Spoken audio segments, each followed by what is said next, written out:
नमस्कार। देश और दुनिया की तमाम फटाफट खबरों में आपका स्वागत है। खबरों के लिए आपसे निवेदन की यदि आपने हमारे चैनल को सब्सक्राइब नहीं किया तो कृपया करके आपके अपने चैनल को सब्सक्राइब कर लें। आप सब्सक्राइब करते हैं तो हमें हिम्मत होती है सही और सच्ची खबरें आप तक पहुंचाने की, वरना मीडिया में किस तरह की खबरें आपको पेश की जाती है, किस तरह से किसी की नेगेटिविटी बनाई जाती है, यह आप भली भांति जानते हैं। क्या मीडिया पर किन्हीं आपकी समस्याओं की चर्चा की जाती है? नहीं की जाती, क्योंकि मीडिया ने बहुत मेहनत की है आपको यहाँ तक पहुँचाने में। तो क्या है आज की वो बड़ी खबरें जो मीडिया पर आपको दिखाई नहीं देगी। तो कांग्रेस नेता राहुल गांधी ने आज शनिवार को पश्चिम बंगाल के हुगली में रैली की। उन्होंने कहा कि आप जानते हो कि देश में जहां भी नरेंद्र मोदी जाते हैं वो सिर्फ नफरत फैलाते हैं। कुछ साल पहले कांग्रेस ने देश भर में भारत जोड़ो यात्रा की। उन्होंने कहा कि मोदी बड़ी बड़ी बातें करते हैं पर उन्हें अमेरिकी राष्ट्रपति डोनाल्ड ट्रंप कंट्रोल करते हैं। मोदी ने अमेरिका को हमारे देश का कृषि सेक्टर बेच दिया। जब मैंने संसद में सवाल उठाए तब मोदी डर के संसद से भाग गए। कांग्रेस के दौर में बंगाल में उद्योग थे। जो काम मोदी देश में करें वही ममता बंगाल में कर रही है। लोकसभा नेता प्रतिपक्ष और कांग्रेस सांसद राहुल गांधी ने श्री रामपुर में एक जनसभा को संबोधित करते हुए कहा कि बंगाल में चुनाव आ रहा और देश में दो विचारधाराओं के बीच लड़ाई चल रही है। एक तरफ कांग्रेस पार्टी संविधान, एकता और भाईचारा है, दूसरी तरफ भाजपा आरएसएस नफरत, हिंसा और अहंकार है। जालंधर में आम आदमी पार्टी के यूथ विंग के कार्यकर्ताओं ने शनिवार दोपहर पार्टी छोड़कर भाजपा में शामिल हुए 7 राज्यसभा सांसदों के खिलाफ प्रदर्शन किया। जालंधर में कार्यकर्ताओं ने पूर्व सांसद हरभजन सिंह के आवास के बाहर नारेबाजी की और उनके घर पर गद्दार लिख दिया। इसके साथ ही आप कार्यकर्ताओं ने लवली प्रोफेशनल यूनिवर्सिटी के बाहर सांसद अशोक मित्तल के खिलाफ भी प्रदर्शन कर पुतला फूंका। इस दौरान आप कार्यकर्ताओं ने पंजाब के गद्दार जैसे नारे लगाए। प्रदर्शनकारियों का आरोप है कि हरभजन सिंह, राघव चड्ढा, अशोक मित्तल और संदीप पाठक सहित 7 राज्यसभा सांसदों ने आम आदमी पार्टी छोड़कर भारतीय जनता पार्टी का दामन थाम कर गद्दारी की है। भारतीय जनता पार्टी के उम्मीदवार और आरजी कर रेप केस की पीड़ित की मां रत्ना देवनाथ सभा करने जब पहुंची, सभा में लोग ही नहीं आए थे, सिर्फ आगे की कुर्सियों पर कुछ लोग बैठे थे। रत्ना ने धीरे से पति से कहा कि यहाँ तो लोग ही नहीं, संबोधित किसे करूं। पति कुछ नहीं बोले, शांति रहे। पश्चिम बंगाल में 29 अप्रैल को सेकंड फेज में 142 सीटों पर वोटिंग होनी है।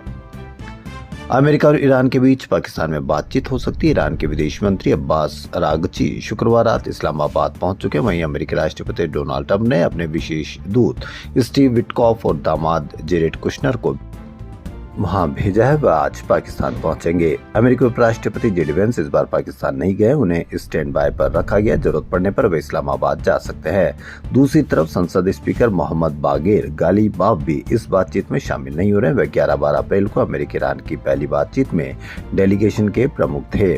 व्हाइट हाउस ने कहा कि अमेरिकी डेलीगेशन पाकिस्तान में ईरान के साथ सीधी शांति वार्ता करेंगे, लेकिन ईरान की तरफ से अलग बयान आया। विदेश मंत्रालय के प्रवक्ता इस्माइल बगई ने कहा कि ऐसी कोई बैठक तय ही नहीं है।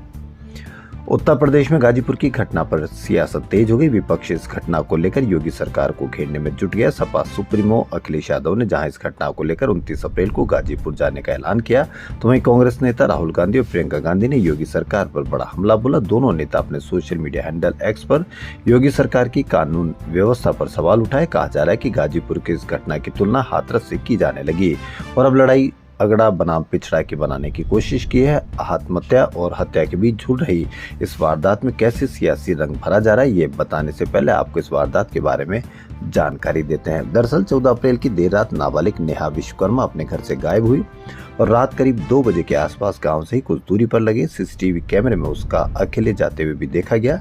इस दौरान कुछ घंटे के बाद उसने अपने पिता को फोन कर कुछ बातें भी कही थी, लेकिन जब पिता ने दोबारा उस पर फोन किया तो बात नहीं हो पाई। कुछ देर के बाद सुबह करीब 5 बजे यानी 15 अप्रैल को उसके पिता को डूबने की जानकारी PRV 112 के माध्यम से प्राप्त हुई। कहाँ आपने इसकी मीडिया पर चर्चा देखी। महिला सशक्तिकरण पर बात की जा रही है, लेकिन जो महिलाएं, जो बच्चियां इस तरह से गायब हुई या जो बच्चियां किसी भी सरकार में हो सकती है, क्या उसकी बात करना अपराध है या नहीं है, इस पर भी आप अवश्य कमेंट करके बताएं। बागी सांसदों के खिलाफ आम आदमी पार्टी की तरफ से बड़ा कदम उठाया गया है। आम आदमी पार्टी आज शाम तक राज्यसभा सचिवालय में याचिका दायर करेगी। पार्टी के अनुसार राघव और अन्य सांसद विलय नहीं कर सकते। पार्टी उनकी सदस्यता रद्द करनी चाहेगी। आम आदमी पार्टी ने कानूनी सलाह ले रही है। आम आदमी पार्टी जरूरत पड़ने पर आम आदमी पार्टी कोर्ट का भी रुख करेगी। आम आदमी पार्टी के 7 राज्यसभा सांसद शुक्रवार को बीजेपी में शामिल हो गए। उनके इस कदम से राज्यसभा में आपके पास अब सिर्फ 3 सदस्य ही रह गए हैं। अब इन सदस्यों से आम आदमी पार्टी का राज्यसभा में क्या होगा? आईपीएल 2026 का 35वां मैच दिल्ली कैपिटल्स और पंजाब किंग्स के बीच खेला जा रहा है। अरुण जेटली स्टेडियम में दिल्ली ने टॉस जीतकर पहले बैटिंग का फैसला किया है। दिल्ली ने 18 ओवर के बाद 1 विकेट के नुकसान पर 238 रन बना लिए। केएल राहुल और नीतीश राणा क्रीज पर है। केएल राहुल शतक लगा चुके, दोनों के बीच शतकीय साझेदारी पूरी हो चुकी है। अर्शदीप सिंह ने पथुम निशंका को आउट किया। आम आदमी पार्टी के वरिष्ठ नेता और सांसद संजय सिंह ने कहा कि भाजपा ने पंजाब में भगवंत मान सरकार के अच्छे कामों को रोकने के लिए ऑपरेशन लोटस शुरू कर दिया है। यह पंजाब के साथ धोखा है। पंजाब से गद्दारी करने वाले इन 7 सांसदों को पंजाब के लोग कभी माफ नहीं करेंगे।